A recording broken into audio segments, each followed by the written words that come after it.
Hello everyone नमस्कार मैं प्रियंका आपनलोকৰ নতুন এটা ভিডিঅ'লৈ স্বাগতম জনাইছো তোমালোকৰ এক্সামসমূহ কেনেকুৱা হ'ল তোমালোকৰ যি 30 মাৰ্চ তাৰিখে তোমালোকৰ ডিএমই এক্সামসমূহ হৈছিল তোমালোকৰ এক্সামসমূহ কেনেকুৱা হ'ল নিশ্চয় কমেন্ট কৰি অৱগত কৰিবা তোমালোকৰ বাবে এটা ভাল খবৰ আমাৰ অসমৰ মুখ্যমন্ত্ৰী ডক্টৰ হিমন্ত বিশ্ব শৰ্মা ডাঙৰীয়াই অৱগত কৰিছে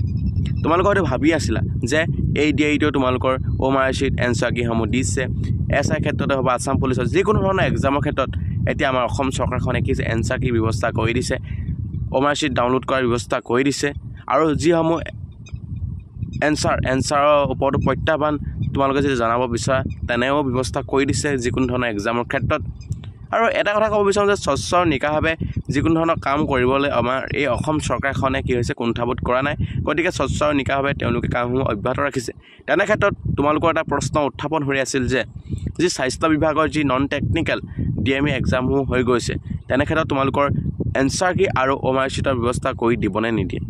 আৰু সেই কথাকে সেই প্ৰসংগকে লৈ আমাৰ অসমৰ মুখ্যমন্ত্ৰী জনাই স্পষ্টভাৱে তোমালোকক অৱগত কৰিছে যে স্বাস্থ্য বিভাগৰ লগত তেওঁলোক কথা পাতিম বুলি অৱগত কৰিছে যে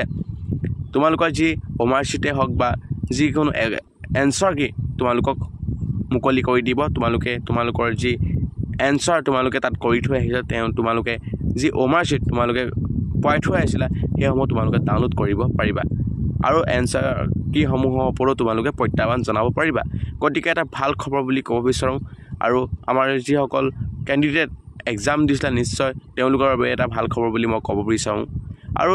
এটা কথাই মই ক'ব বিচাৰো যে যদি এনসাৰ কি সমূহ আমাৰ এন্ডৰে দি আছে আৰু প্ৰতিটো এক্সামতে এনসাৰ কি সমূহ দিছে তেনে ক্ষেত্ৰত এটা কথা আমি নিজেও হলো উপলব্ধি কৰোঁ যে আমাৰ এই অসম চৰকাৰখনে স্বচ্ছ আৰু নিকাভাৱে আমাৰ যিকোনো ধৰণৰ কাম কৰিবলৈ কুণ্ঠাবোধ কেতিয়াও নকৰে তেনে উদ্দেশ্য আগৰ ৰাখি যোগ্যতা বলত সকলো ছাত্ৰ ছাত্ৰীয়ে এটা চাকৰি পাবলৈ সক্ষম হ'ব সেইবাবে আমাৰ অসম চৰকাৰখনৰ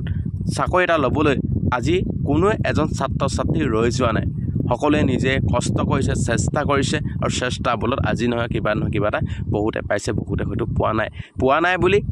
কোৱাৰ ক্ষেত্ৰত এই কথাটো তোমালোকে নাভাবিবা যে তোমালোকে কষ্ট কৰা নাই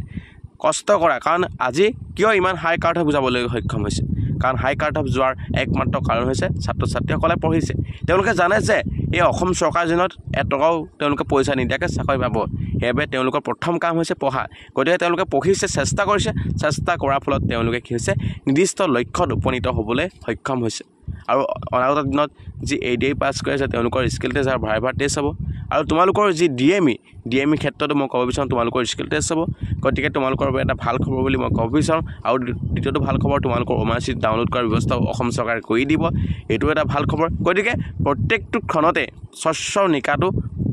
জড়িত হৈ আছে আৰু এনেদৰে আমাৰ অসম চৰকাৰখনৰ ডক্টৰ হিমন্ত বিশ্ব শৰ্মা যি মুখ্যমন্ত্ৰী তেওঁ এইবিলাক চিন্তা চৰ্চা কৰি আছে তেওঁকো আমি মোৰ ফালৰ পৰা যে মই এনেধৰণৰ স্বচ্ছ নিকাভাৱে তেওঁ যে কামবিলাক কৰি আছে মোৰ ফালৰ পৰা তেওঁক অভিনন্দন জ্ঞাপন কৰিছো তেওঁ যাতে অনাগত দিনতো সুস্বাস্থ্য আৰু দীৰ্ঘায়ু হওক আৰু এনেদৰে আমাৰ অসমখনক এক আগুৱাই লৈ যাওক যাতে আমাৰ প্ৰতিটো দুখীয়া ঘৰৰ সন্তান বা প্ৰতিজন মানে কষ্ট কৰে যি কষ্ট চেষ্টা কৰে তেওঁ যাতে এটা চাকৰি পাবলৈ সক্ষম হয় তেনেধৰণে সুব্যৱস্থা কৰক তাৰে কামনা কৰি আজি মই এই ভিডিঅ'টো সামৰিছো ধন্যবাদ জয় অসম।